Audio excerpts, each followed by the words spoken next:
directed, and the president's for it, to some of the patent laws have failed, like Schroeder-Morey Patent Act, but now others have gotten through where they're just gutting the U.S. patent system. And I think we're being raided by the international corporations. I think China's being raided by the international corporations. And I'm mad at the international corporations, and I'm mad at the partnership you see forming with the international corporations and the Chinese military-industrial complex. I'm sure there's a lot of really good Chinese businessmen, but the biggest business in China is their military, and it's absolutely been reported on and proven totally conclusively that the Chinese military runs most of the businesses in China. I don't know if you're aware of that, but that's probably the international question. Just a few more questions. Surely. Have members of the community expressed concern over some of the goods coming in from China, both from U.S. corporations and Chinese military corporations, being slave goods? We have had, I think, 2 residents in our community who have voiced a concern over that same situation that you're alluding to. And they made their comments known at the city council meeting. Out at Long Beach, most people at the base were against giving them our only deep water port. And then here, inland in the high mountain area, it seems like people really want more jobs and more opportunities. So it seems like they're willing to kind of, since the big corporations and the federal government turned a blind eye, maybe they're just saying, let's just live. How large is the planned and under construction mall complex? You say it was going to be 1 million square feet? It's a 50-acre project, and it's a 50-acre project with 1 million square feet. Now that's 20 buildings, 50,000 square feet. You said you had gone out to see that pad? Yes, right down the road. Right down the road. You have to picture 20 of those if you can. I mean, that's 1 million square feet is a lot of square feet. So to them, it's not good in their money manipulation game to even have a very successful America. It seems like in some quarters they want to deindustrialize and make it service-oriented. That's an interesting comment. I hadn't thought much about that from that perspective. Well, think about it. They hold more stock, as you would say, in the third world, and they don't have that terrible thing called representative democracy there, and they've got thugs that run the places that are more than willing, and they don't have that pesky media there to ever, peek into things, so they can lower our stock value in industrialization as a whole, as a country, as the country's a company. Then they can, in the aggregate, make themselves the rulers of us all. That's a good point. Well, thanks a lot, sir. You're welcome. Appreciate you. If you want to understand how this is all happening and you want to put a stop to it, you have to recognize the elitists that control the trilateralist system. It's a system where whole human populations are supposed to be sold on the chopping block, on the world auction. It's a place where, in the excuse of pragmatism and the future, they really revert to an old system known as slavery.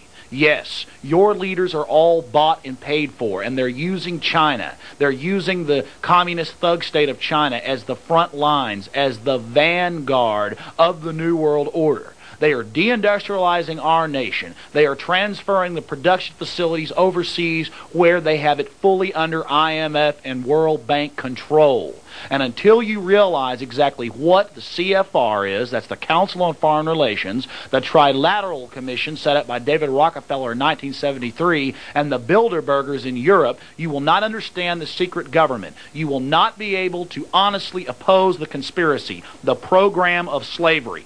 What is the CFR? It is the house of the secret government here in the U.S. The Trilateral Commission is the Senate here in America, and the Bilderbergers are the criminal headquarters of the entire program. They control all of your major electronic media, all of your major print media, all of the editors, all of the senior correspondents. They control your senators. They control your National Security Council, the White House staff. They control all the heads of major top 20 industry and all of the deans and top professors at your major universities. You put this all together, you have a picture of slavery, and then you understand what's going on with China. 1.25 billion slaves plus being leveraged. You see the elitist families. You see their children and grandchildren moving forward. You see the Chinese at Long Beach bringing in their arms. Then you find out that they now have both ends of the Panama Canal that Jimmy Carter gave up, one of the founders of the Trilateral Commission with David Rockefeller. It is a picture of bringing America to its knees, because there can be no strong nations in this system. They must all be under one centralized control. And what does it mean every time? Death and slavery. Those are Chinese children in slave labor camps. CIA hearings in the Senate. Yes, the Central Intelligence Agency brings in the cocaine and heroin and all your narcotics. It is out of control. And there you have it. The container facilities at Long Beach, where the slave goods are being brought in by Costco to all your major stores. And if you speak out against it, there'll be a visit to your house by these fellas. Yes, the Global Love Cops, the MJTF.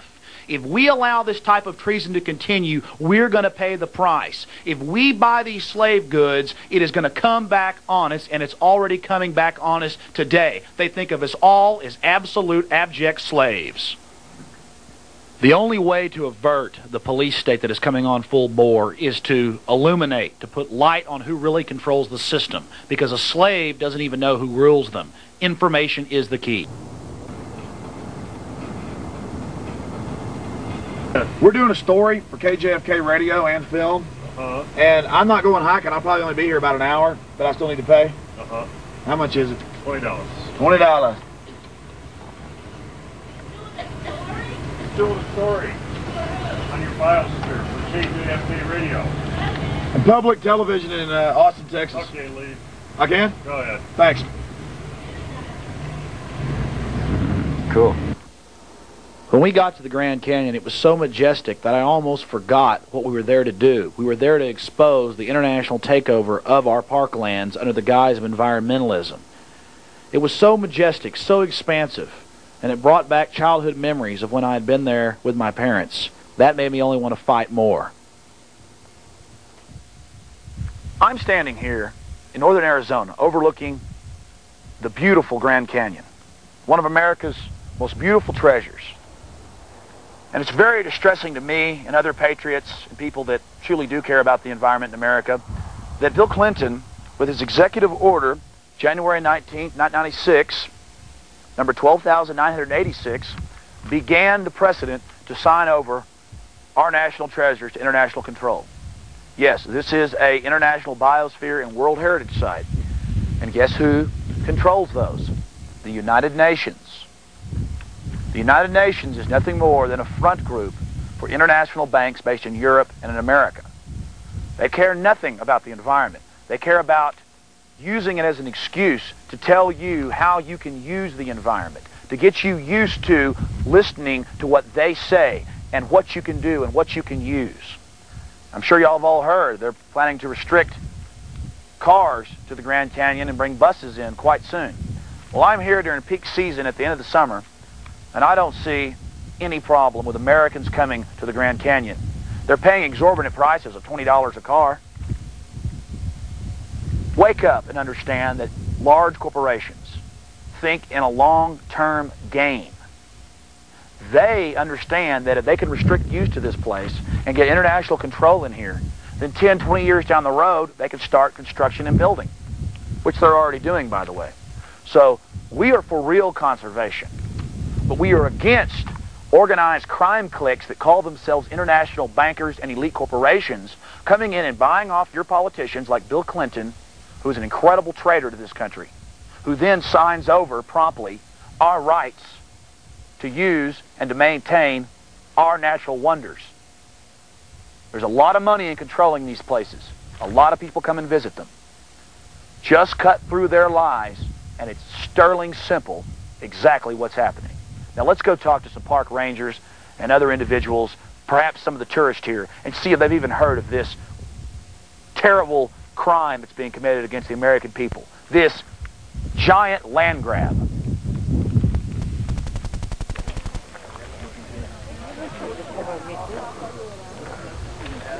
Ladies and gentlemen, I'm conducting a scientific experiment.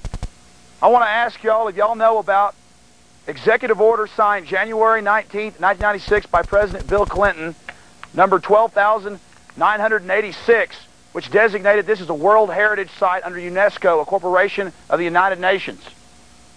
None of you heard about this in the mainstream media. None of you heard about it.